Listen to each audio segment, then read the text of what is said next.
నమస్తే. పట్టపగలు BRS MLA Kaushik Reddy ఇంటిపై కాంగ్రెస్ గుండాలు దాడికి తెగబడ్డారు. హస్తం కార్యకర్తలకు దాడులకు తెగబడ్డా పోలీసులు మాత్రం ప్రేక్షక పాత్ర వహించారు. కాంగ్రెస్ గుండాల దాష్టీకంపై సైబరాబాద్ సిపి ఆఫీస్ వద్ద ఆందోళన చేస్తున్న బీఆర్ఎస్ శ్రేణులను అక్రమంగా అరెస్ట్ చేశారు. బీఆర్ఎస్ నేతల అక్రమ అరెస్టు గులాబీ దండు బగ్గుమంది. ప్రజానికం ఆందోళన హోరెత్తించడంతో సర్కారు తలొగ్గింది. ఇలాంటి మరిన్ని అప్డేట్స్ చూసే ముందు ఇప్పటివరకున్న హెడ్లైన్స్ ఒకసారి చూద్దాం. బీఆర్ఎస్ ఎమ్మెల్యే ఇంటిపై కౌశిక్ రెడ్డి కాంగ్రెస్ గుండాల దాడి. విధ్వంసకాండ సృష్టించిన పోలీసుల ప్రేక్షక పాత్ర. కౌశిక్ రెడ్డికి మద్దతుగా బీఆర్ఎస్ నాయకుల ఆందోళన. సిపి ఆఫీస్ వద్ద పోలీసుల ఓవర్ యాక్షన్, అక్రమ అరెస్ట్. బీఆర్ఎస్ నేతల అక్రమ నిర్బంధంపై భగ్గుమన్న జనం. పోలీసు వాహనాల అడ్డగింత, పిఎస్లో హోరెత్తిన నిరసన.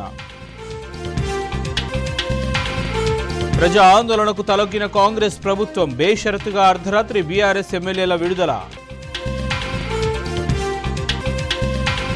ఎమ్మెల్యే ఇంటిపై దాడి. ప్రభుత్వ వైఫల్యమేనన్న హరీష్ రావు. రాష్ట్రాన్ని ఫ్యాక్షన్ రాజకీయాలకు అడ్డగా మార్చారని కేటీఆర్ ఫైర్.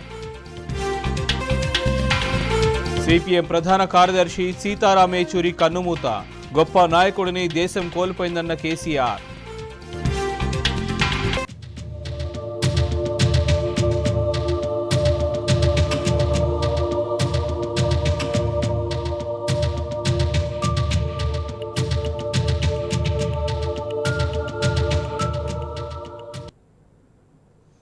పట్టపగలే కాంగ్రెస్ గుండాలు రెచ్చిపోయారు. ఎమ్మెల్యే అరికపూడి గాంధీ అనుచరులు ఎమ్మెల్యే కౌశిక్ రెడ్డి ఇంటిపై దాడికి తెగబడ్డారు.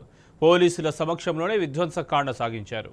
కౌశిక్ను హౌస్ అరెస్ట్ చేసిన పోలీసులు అరికపూడికి మాత్రం సహకారం అందించి దగ్గరుండి దాడులు చేయించారు. ఫ్యాక్షనిస్టుల తరహాలో పట్టపగలే 20 వాహనాల్లో రౌడీ దండు వచ్చి కర్రలు, కత్తులతో 2 గంటల పాటు బీభత్సాన్ని సృష్టించారు.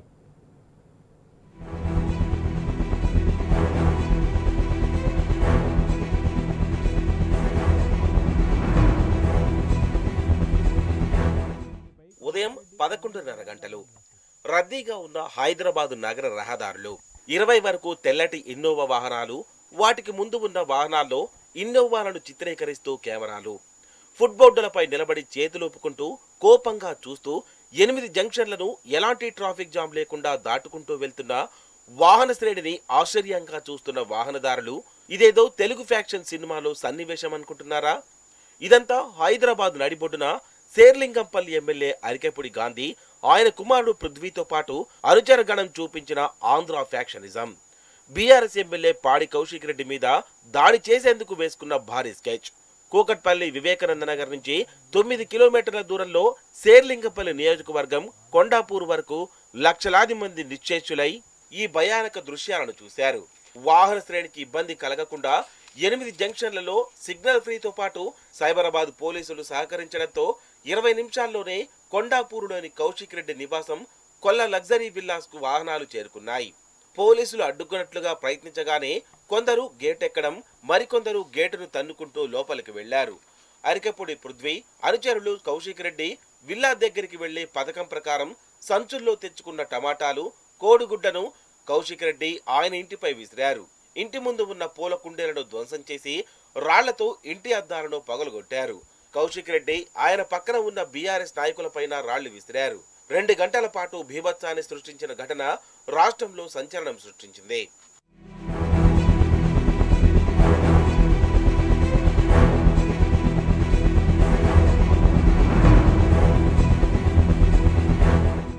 బీఆర్ఎస్ పార్టీ నుంచి శేర్లింగంపల్లి నుంచి గెలుపొందిన గాంధీ సీఎం రేవంత్ రెడ్డి సమక్షంలో కాంగ్రెస్ పార్టీ కండువా కప్పుకున్నారు. ప్రతిపక్షాలకు ఇవ్వాల్సిన పీఏసీ చైర్మన్ పదవికి ఎన్నికవడం తాను బీఆర్ఎస్ లోనే ఉన్నానని ఎమ్మెల్యే గాంధీ చెప్పాడు.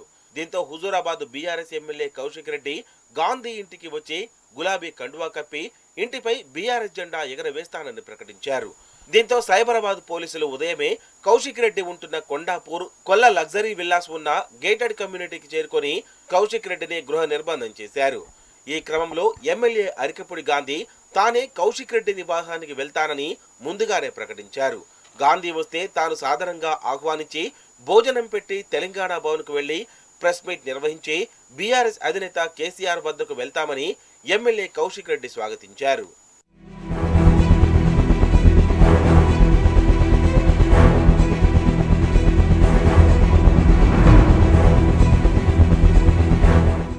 ఎమ్మెల్యే కౌశిక్ ఉంటున్న గేటెడ్ కమ్యూనిటీ లోపలికి వెళ్లాలంటే లోపలి ఉన్న వారి అనుమతి ఉంటేనే సెక్యూరిటీ అనుమతిస్తారు. పైగా ఎమ్మెల్యే కౌశిక్ రెడ్డి గృహ నిర్బంధం చేసిన దరిమిలా ఆయన ఇంటి ముందుతో పాటు గేటెడ్ కమ్యూనిటీ ప్రధాన గేటు వద్ద కూడా భారీగా పోలీసులు మోహరించారు. ఎమ్మెల్యే గాంధీ ఆయన అనుచరులను సులువుగా పోలీసులు నియంత్రించే అవకాశాలు ఉన్న ప్రధాన గేటు వద్దకు వచ్చాకే పోలీసులు అడ్డుకున్నట్లుగా ప్రయత్నం చేశారు. ఎమ్మెల్యే గాంధీ కొడుకు అరికెపూడి పృథ్వీ అనుచరులు ప్రధాన గేటు పైకి ఎక్కిన పోలీసులు అడ్డుకోకపోవడంతో సులువుగా లోపలికి వెళ్లిపోయారు. ఆపై ఎమ్మెల్యే గాంధీ ఒక చోట కూర్చొని మీడియాతో కౌశిక్ రెడ్డిని బూతులు తిట్టుకుంటూ ఉండిపోయారు. పోలీసులు ఆయన చుట్టూ మోహరించారు. ఈలోగా 3 వాహనాలు గేటు దాటి లోపలికి వచ్చిన పోలీసులు అడ్డుకోలేదు. దీంతో పృథ్వీ గాంధీ అనుచరులు తాము ముందుగా వాహనాల్లో ఉంచిన సంచులు, కర్రలు, కత్తులు బయటకు తీశారు. పోలీసుల కండ్ల ముందే ఇదంతా జరుగుతున్నా ఎవ్వరూ అడ్డుకోలేదు. పృథ్వీ కొంతమంది అనుచరులు కౌశిక్ రెడ్డి నివాసం విల్లా 61 వైపు పరుగులు పెట్టి కర్రలు, రాళ్లు, కోడిగుడ్లు, టమాటాలతో కౌశిక్ ఇంటిపై దాడి చేశారు. గేటు తాళాలు విరగొట్టారు. ఇంట్లోకి దూసుకెళ్లారు. పని వాళ్లను విచక్షణ రహితంగా కొట్టారు.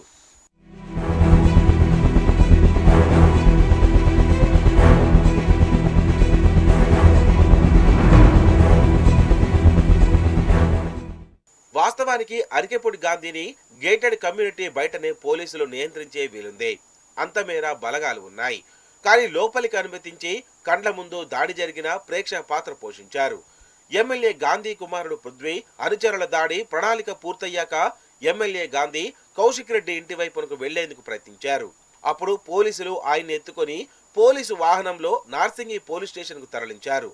అనంతరం గాంధీ అనుచరులు అక్కడి నుంచి తమ వాహనాల్లో వెళ్లిపోయారు.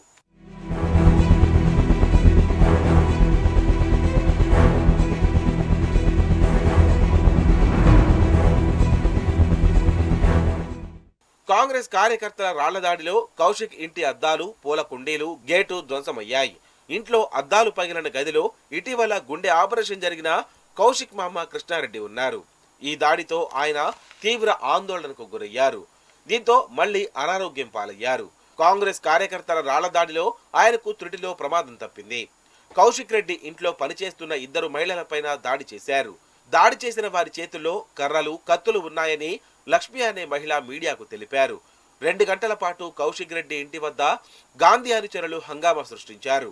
అప్పటికే బీఆర్ఎస్ శ్రేణులు ఈ విషయాన్ని తెలుసుకుని కౌశిక్ రెడ్డి ఇంటి వద్దకు చేరుకున్నారు.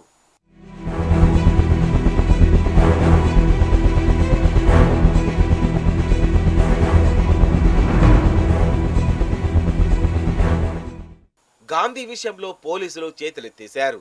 తానే కౌశిక్ రెడ్డి ఇంటికి మధ్యాహ్నం 12 గంటలకు వెళ్తానని గాంధీ 3 గంటల ముందుగానే ప్రకటించారు. పోలీసులు వివేకానంద నగర్ లోని ఆయన నివాసం వద్ద కూడా మోహరించి గాంధీని కూడా గృహ నిర్బంధం చేయాలి. కానీ ఇక్కడే పోలీసుల వైఫల్యం బట్టబయలైంది. ప్రభుత్వ పెద్దల ఆదేశంతోనే తమ విధి నిర్వహణను పక్కన పెట్టిన పోలీసులు గాంధీని అదుపులోకి తీసుకోకపోగా కౌశిక్ రెడ్డి ఇంటికి వెళ్లేందుకు అన్ని రకాలుగా మార్గాన్ని సుగమం చేశారు.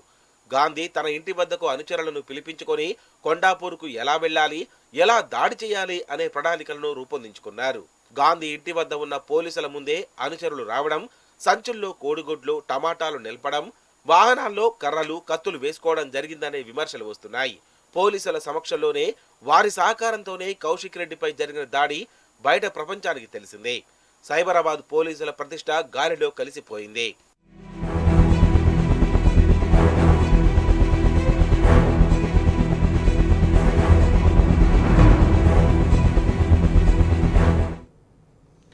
రాష్ట్రంలో కాంగ్రెస్ దౌర్జన్యకాండ నడుస్తోంది. ప్రశ్నించే వారిపై దారుణంగా దాడులు జరుగుతున్నాయి. చివరకు ప్రశ్నించే శాసనసభ సభ్యులపైన కాంగ్రెస్ గుండాలు దాడులు చేస్తున్నారు. ఎమ్మెల్యే పాడి కౌశిక్ రెడ్డి ఇంటిపై దాడి, తదనంతర పరిణామాలు రాష్ట్రంలో కాంగ్రెస్ సాగిస్తున్న దౌర్జన్యపు పరిపాలనను కండ్ల కట్టాయి. అటు ప్రజల్ని కాపాడాల్సిన పోలీసులు అధికారి పార్టీ నేతలకు కొమ్ము కాస్తున్నారు. తీరును కాకీల జులుంను ప్రత్యక్షంగా చూపించాయి. కౌశిక్ రెడ్డి ఇంటిపై దాడి చేసిన వారిపై ఫిర్యాదు చేసేందుకు వెళ్లిన మాజీ మంత్రులు హరీష్ రావు, సబిత, గంగుల ప్రశాంత్ రెడ్డి, ఎర్రబెల్లి దయాకర్, ఎంపీ వద్దిరాజు రవిచంద్ర, మాజీ స్పీకర్ మధుసూదనాచారితో పాటు ఎమ్మెల్యేలు పల్లా కృష్ణారావు, మాగంటి, కేపీ వివేకానంద, బీఆర్ఎస్ నేతలు శ్రవణ్ కుమార్, ప్రవీణ్ కుమార్, ఇతర నేతలు పట్ల పోలీసులు కర్కశంగా ప్రవర్తించారు. రోజంతా గులాబీ పార్టీ నేతలను నరకయాతన పెట్టారు. కాంగ్రెస్ పాలనలో బాధితులైన ప్రజాప్రతినిధులు పరిస్థితి ఇలా ఉంటే ఇక సామాన్యుడి పరిస్థితి ఎలా ఉంటుందో చెప్పడానికి ఈ ఘటననే ఉదాహరణగా చెప్పొచ్చు.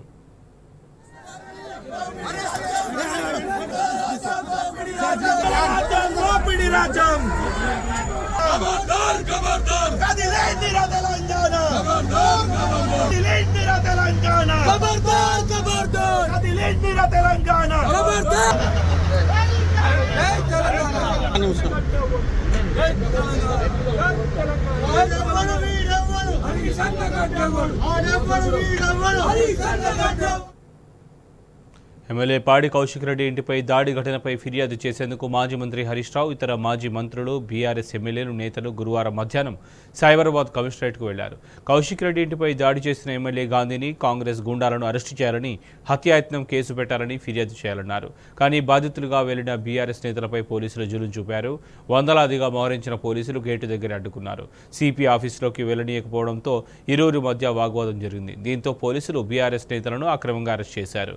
గుంపులుగా చుట్టుముట్టి ఒక్కొక్కరిని ఈడ్చిపాడేశారు. సాక్షాత్తు సైబరాబాద్ కమిషనరేట్ ఆఫీసులోనే బాధితులుగా వచ్చిన తమకు తీవ్ర అన్యాయం జరిగిందని బీఆర్ఎస్ నేతలు గొంతెత్తి నినదించారు.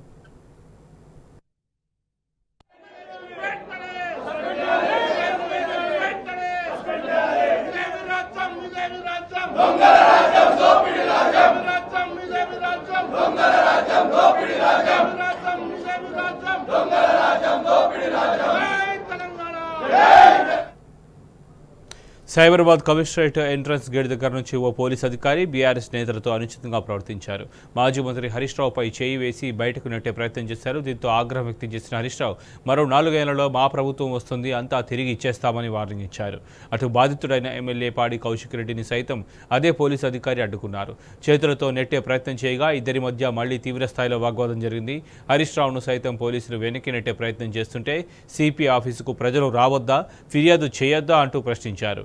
ఇది పబ్లిక్ ప్రాపర్టీ అంటూ గట్టిగా అరిచి చెప్పారు హరీష్ రావు. కమిషనరేట్ మెట్లపై బీఆర్ఎస్ నేతలు నిరసన వ్యక్తం చేశారు. దీంతో వెనక్కి తగ్గిన పోలీసులు హరీష్ రావు, కౌశిక్ రెడ్డిని లోపలికి అనుమతించారు. తీవ్ర వాగ్వాదాల అనంతరం మాజీ మంత్రులు, ఎమ్మెల్యే నేతలను సిపి ఆఫీసు లోపలికి వెళ్లనిచ్చారు.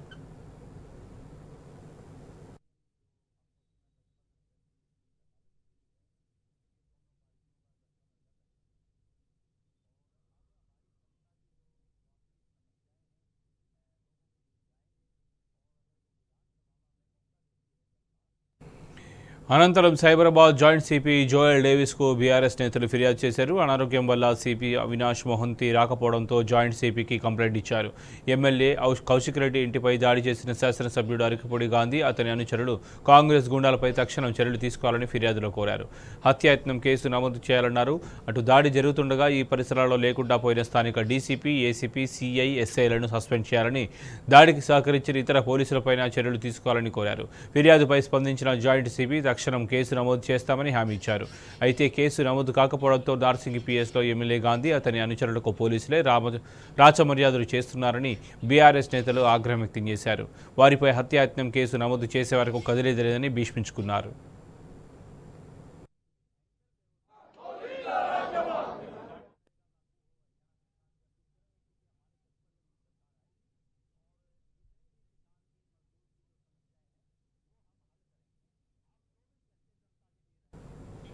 కాంగ్రెస్ నేతలపై కేసులు నమోదు చేసేందుకు పోలీసులు వెనుకడుగు వేయడంతో బీఆర్ఎస్ నేతలు కమిషనరేట్లోనే బైఠాయించారు.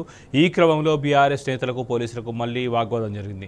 మళ్లీ తోపులాటకు దారితీసింది. మధ్యాహ్నం నుంచి రాత్రి వరకు బీఆర్ఎస్ నేతలు న్యాయం కోసం నినదించారు. గంటల పాటు ఆందోళన కొనసాగుతున్న ఉన్నతాధికారులు స్పందించలేదు. కనీసం హామీ ఇచ్చే ప్రయత్నమూ చేయలేదు. చివరకు మంత్రి హరీష్ రావు, మాజీ మంత్రులు, ఎమ్మెల్యేలు ఉన్నారని చూడకుండా అందరినీ ఈడ్చుకెళ్లి వాహనాలు పడేశారు. పోలీసుల దురుసు ప్రవర్తనలో హరీష్ రావు సహా పలువురు నేతలు గాయపడ్డారు. 2 బస్సుల్లో వేర్వేరు రూట్లలో తీసుకెళ్తూ 3 గంటల పాటు పలువురు జిల్లాలోనే రోడ్లపైన తిప్పారు.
పోలీసులు దౌర్జన్యకాండలో మాజీ మంత్రి హరీష్ రావు పట్ల కర్కశంగా ప్రవర్తించారు. ఇష్టారీతిన ఈడ్చి పాడేశారు.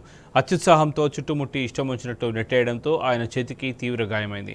నొప్పితో ఆయన విలువలేలాడినా చేయి నొప్పి పెడుతుందని హరీష్ రావు అరిచినా కనికరం చూపించలేదు. కనీసం నొప్పికి ఎలాంటి ఉపశమనం కలిగించే చర్యలు చేపట్టలేదు. దీంతో హరీష్ రావు తీవ్రమైన పెయిన్ను భరిస్తూనే నిరసన వ్యక్తం చేశారు.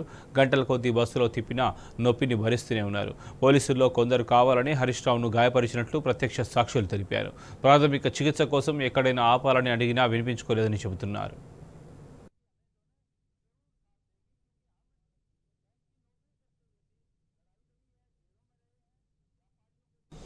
ఉమ్మడి మహబూబ్నగర్ పరిధిలోని అటవీ ప్రాంతాల్లోకి తీసుకెళ్తున్నారన్న సమాచారంతో తెలంగాణ వాదులు బీఆర్ఎస్ అభిమానులు ఆందోళనకు గురయ్యారు. రోడ్లపైకి వచ్చి ప్రభుత్వానికి వ్యతిరేకంగా నినాదాలు చేశారు. కేశంపేట, తలకొండపల్లిలోని వందలాది మంది స్థానికులు అడ్డుకోవడంతో పోలీసులు వాహనాలు నిలిచిపోయాయి. వాహనాలను కదలనివని జనం వాటి టైర్లకు నిప్పు పెట్టారు. ప్రజలను రెచ్చగొట్టేందుకు పోలీసులు లాఠీచార్జికి దిగారు. CM down down, Revanth Reddy ఖబర్దార్ అన్న నినాదాలతో మార్మోగించారు. ప్రజల ఆందోళన మధ్య బీఆర్ఎస్ నేతలను పలు జిల్లాల గుండా తిప్పిన పోలీసులు చివరకు కేశంపేట, తలకొండ పోలీస్ స్టేషన్లకు తరలించారు. అయితే హైదరాబాద్లో అరెస్ట్ చేసిన బీఆర్ఎస్ నేతలను చివరకు రంగారెడ్డి జిల్లాలోని మారుమూల ఠాణాకు తీసుకెళ్లడం వెనుక ఎవరి ఒత్తిళ్లు ఉన్నాయని ఈ రెండు గ్రామాల ప్రజలు పోలీసులను నిలదీస్తున్నారు.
సిపి ఆఫీస్ వద్ద అరెస్ట్ చేసిన బీఆర్ఎస్ నేతల ఒక వాహనాన్ని పోలీసులు తలకొండపల్లి పిఎస్కు తరలించారు. ఈ వాహనంలో మధుసూదనాచారి, వివేకానంద, మాగంటి గోపీనాథ్, డాక్టర్ సంజయ్, మాధవరం కృష్ణారావు, బండారి లక్ష్మారెడ్డి, షంబీపూర్ రాజుతో పాటు పలువురు బీఆర్ఎస్ నేతలున్నారు. ఈ సందర్భంగా ఎమ్మెల్యేలు వాహనాలను అడ్డుకున్న గులాబీ నేతలు క్యాడర్ను తీవ్రంగా ప్రతిఘటించారు. తలకొండపల్లిలో బీఆర్ఎస్ నేతలు తరలిస్తున్న వాహనాన్ని అడ్డుకున్నారు. పోలీసుల తీరును నిరసిస్తూ ఆందోళనకు దిగారు. ఎమ్మెల్యేలను తలకొండపల్లి పిఎస్ తరలించి పలు పత్రాలపై సంతకాలు తీసుకుని వదిలేశారు. జై తెలంగాణ, జై తెలంగాణ, జై తెలంగాణ.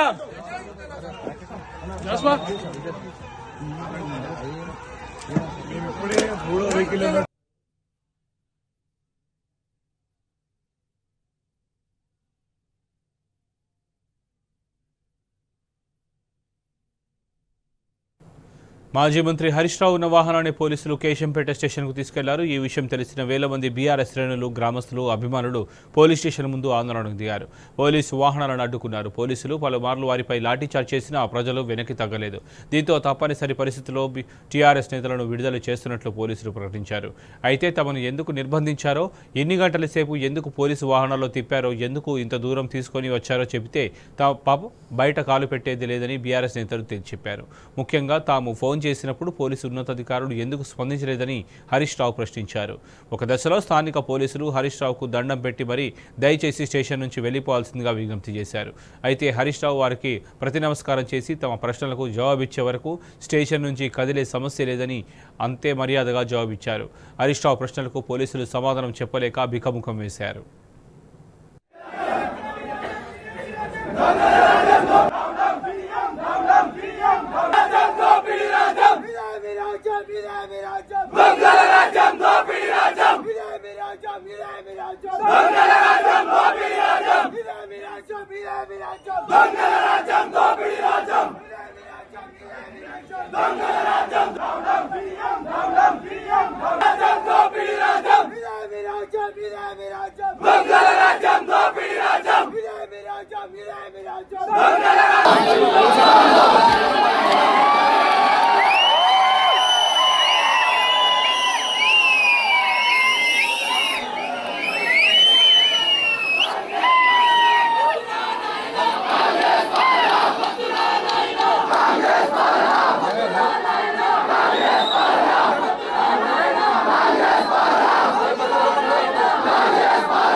కేశంపేట ఠాణా నుంచి బయటకు వెళ్లబోమని హరీష్ రావు భీష్మించడం, బయట వేల సంఖ్యలో జనం గుమిగూడడంతో పోలీసులు బెంబేలెత్తిపోయారు. పెద్ద ఎత్తున నినాదాలు, లాఠీచార్జ్తో తీవ్ర ఉద్రిక్త వాతావరణం ఏర్పడింది. దీంతో పరిస్థితి చేయి దాటిపోయే అవకాశం ఉందని అధికారులకు స్థానిక పోలీసు అధికారులు నివేదించారు. పర్యవసానంగా డీజీపీ జితేందర్ మాజీ మంత్రి హరీష్ రావుకు ఫోన్ చేసి మాట్లాడారు. దయచేసి సహకరించాలని, స్టేషన్ నుంచి వెళ్లిపోవాలని డీజీపీ రిక్వెస్ట్ చేశారు. అయితే కనీసం తాగడానికి నీళ్లు ఇవ్వలేదు. ప్రజాప్రతినిధులు అనే గౌరవం కూడా లేకుండా పోలీసులు ఎలా వ్యవహరిస్తారు? శాంతియుతంగా నిరసన తెలుపుతున్న మమ్మల్ని ఎందుకు అరెస్ట్ చేశారు? మారుమూల గ్రామానికి ఎందుకు తీసుకొచ్చారని హరీష్ రావు డీజీపీకి ప్రశ్నల వర్షం కురిపించారు. దీంతో డీజీపీ అన్ని సర్ది చెప్పే ప్రయత్నం చేశారు. కౌశిక్ రెడ్డి ఇంటిపై దాడి చేసిన గాంధీ, ఆయన అనుచరులపై ఇప్పటికే ఐపీసీ 307 సెక్షన్ కింద కేసులు నమోదు చేశామని తెలిపారు. హరీష్ రావు బీఆర్ఎస్ నేతల పట్ల దురుసుగా ప్రవర్తించిన పోలీసులపై తప్పక విచారణ జరుపుతామని చెప్పారు. రాష్ట్రంలో వినాయక నవరాత్రులు త్వరలో నిమజ్జనం ఉన్న నేపథ్యంలో తమకు సహకరించాలని డీజీపీ పదే పదే విజ్ఞప్తి చేశారు. చివరకు ప్రజా ఆందోళనలతో కాంగ్రెస్ సర్కార్ తలొగ్గింది. కేశంపేట, తలకొండలపల్లిలో అక్రమంగా నిర్బంధించిన బీఆర్ఎస్ ఎమ్మెల్యేలు, ఇతర ప్రజాప్రతినిధులు, నేతలను గురువారం అర్ధరాత్రి బేషరతుగా విడుదల చేసింది. ముఖ్యంగా గురువారం మధ్యాహ్నం నుంచి అర్ధరాత్రి వరకు బీఆర్ఎస్ నేతల పోరాటం, కార్యకర్తలు చేసిన ఉద్యమం, ముఖ్యంగా కేశంపేట పోలీస్ స్టేషన్ వద్ద తరలి వచ్చిన వేలాది మంది పట్టుదలకు ప్రభుత్వం, పోలీసులు దిగొచ్చారు. ఇప్పటికే నిన్న ఉదయం ఎమ్మెల్యే కౌశిక్ రెడ్డి ఇంటిపై గాంధీముఖ దాడి, బీఆర్ఎస్ నేతల పట్ల పోలీసులు వ్యవహరించిన తీరుపై పార్టీ శ్రేణులు తీవ్ర ఆగ్రహంతో ఉన్నాయి. పోలీసు అధికారులు కాంగ్రెస్ బాసుల కనుసన్నల్లో పనిచేస్తున్నారని తీవ్ర స్థాయిలో ధ్వజమెత్తారు. చివరకు డీజీపీ హామీ, హరీష్ రావు మాటల నేపథ్యంతో గులాబీ శ్రేణులు శాంతించాయి. అర్ధరాత్రి పోలీస్ స్టేషన్ నుంచి వారి ఇండకు వెనుదిరిగారు.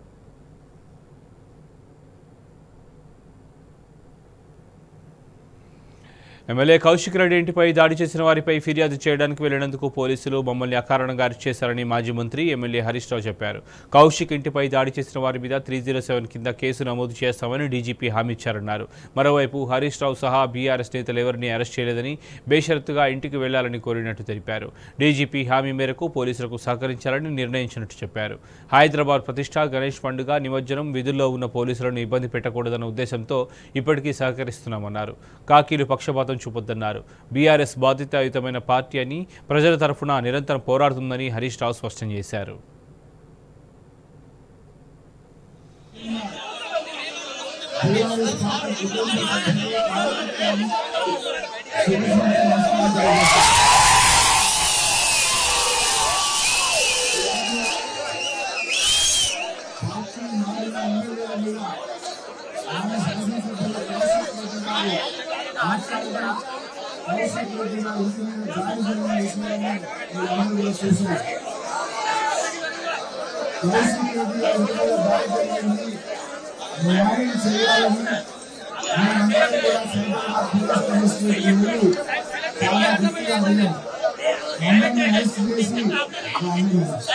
మమ్మల్ని అరెస్ట్ చేసి పెట్టడం జరిగింది. డీజీపీ గారు మాట్లాడి ఆల్రెడీ కౌశిక్ రెడ్డి దాడి చేసిన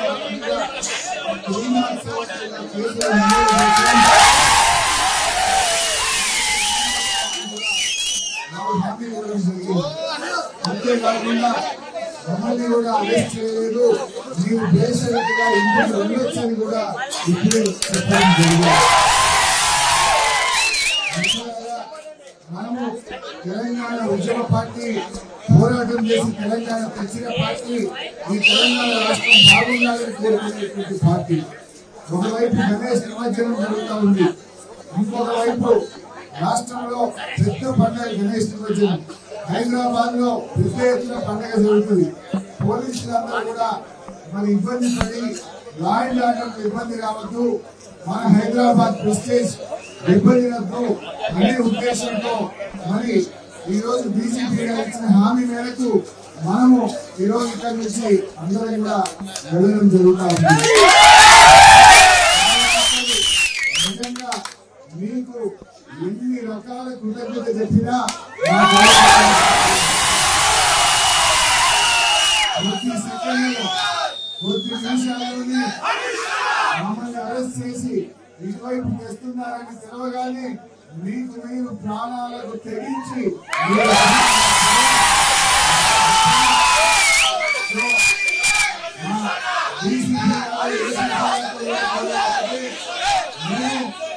ఒక బాధ్యతాయుతమైన ప్రజాప్రతినిధులుగా తెలంగాణ తెచ్చిన పార్టీగా లా అండ్ ఆర్డర్ మెయింటైన్ చేయాలని మేము సహకరిస్తా ఉన్నాం.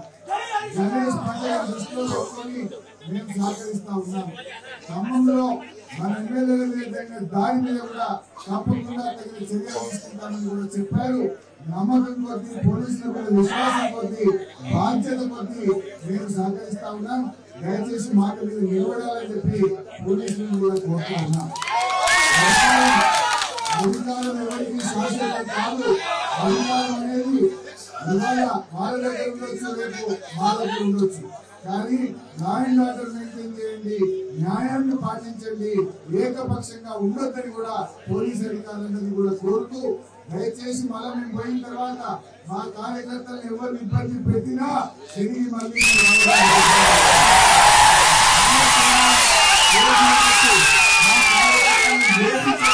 మా కార్యకర్తలను ఇబ్బంది పెడితే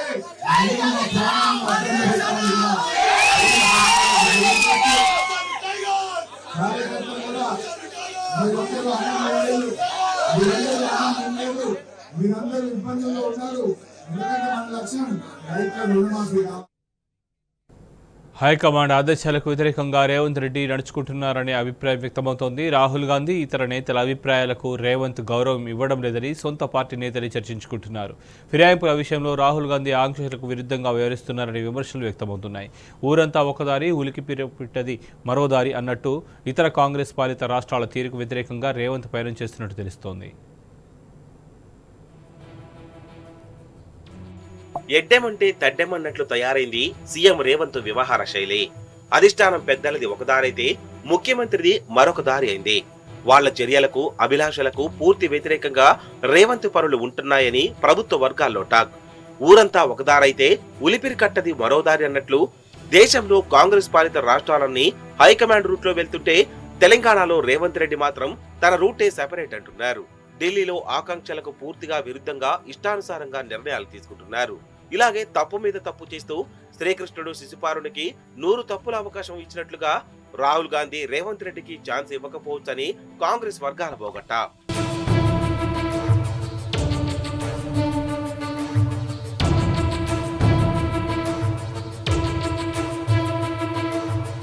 ప్రధాని నరేంద్ర మోదీ వెన్నుదన్నుతో ఇద్దరు బేహారులు దేశాలేలుతున్నారనంటూ రాహుల్ గాంధీ తరచూ వ్యాఖ్యలు చేయడం తెలిసిందే.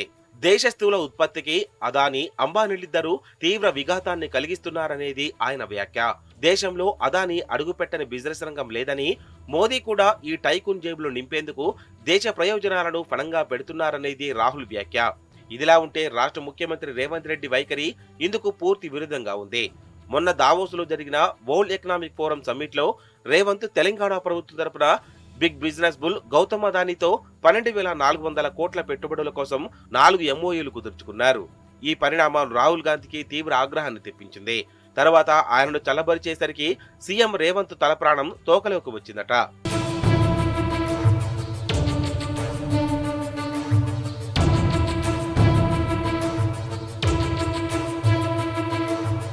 ఇక రేవంత్ తల బొప్పి కట్టేలా చేసిన మరో అంశం ఎస్సీల వర్గీకరణ. సుప్రీంకోర్టు తీర్పును స్వాగతిస్తూ కేటగరైజేషన్ చేయడంలో దేశంలో తెలంగాణనే ముందుంటుంది.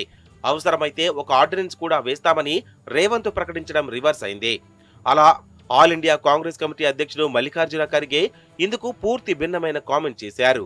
అత్యున్నత న్యాయస్థానం తీర్పును అధ్యయనం చేయాల్సి ఉందని, వాళ్ల నిపుణులు దాన్ని విశ్లేషిస్తారని వెల్లడించారు.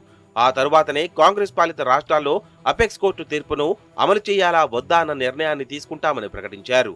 దాంతో సీఎం రేవంత్ పరిస్థితి కుడితిలో పడ్డ ఎలకలా తయారైంది. చేసేదేమీ లేక ఏఐసీసీ నుంచి స్పష్టమైన నిర్ణయం వెలువడే వరకు కాలయాపనే ఉత్తమ మార్గమన్న ముక్తాయింపునకు వచ్చారు. ఎస్సీ వర్గీకరణపై అధ్యయనం కోసం తాజాగా ఒక మంత్రివర్గ ఉపసంఘాన్ని నియమించి చేతులు దులుపుకున్నారు. మరోవైపు పార్టీ ఫిరాయింపుల విషయంలో కూడా రాష్ట్ర ముఖ్యమంత్రి రేవంత్ రెడ్డి రాహుల్ గాంధీ ఆశయానికి అభిలాషకు భిన్నంగానే వ్యవహరిస్తున్నారు. తన తండ్రి రాజీవ్ గాంధీ హయాంలో చేసిన ఫిరాయింపు నిరోధక చట్టాన్ని కొడుకుగా ముందుకు తీసుకెళ్లాలనేది రాహుల్ ఆకాంక్ష. పార్టీ ఫిరాయించిన ప్రజాప్రతినిధులకు వ్యతిరేకంగా దేశంలో ఆయన పెద్ద ఉద్యమమే నడుపుతున్నారు. అందుకు ఊతమిస్తున్న రాజ్యాంగాన్ని రద్దు చేయాలంటూ రాహుల్ భారత రాజ్యాంగ ప్రతిని చేత పట్టుకుని తిరుగుతున్నారు. కాగా సీఎం రేవంత్ మాత్రం ఇక్కడ పార్టీ ఫిరాయింపులను బహిరంగంగా ప్రోత్సహిస్తున్నారు. ఎమ్మెల్యేలు పార్టీ మారకుంటే కక్ష సాధింపులకు సైతం దిగుతున్నారనేది ఆయనపై అభియోగం. ఢిల్లీ పెద్దల మనోగతానికి విరుద్ధంగా తెలంగాణ ముఖ్యమంత్రి రేవంత్ నా రూటే సెపరేట్ అంటున్నారు.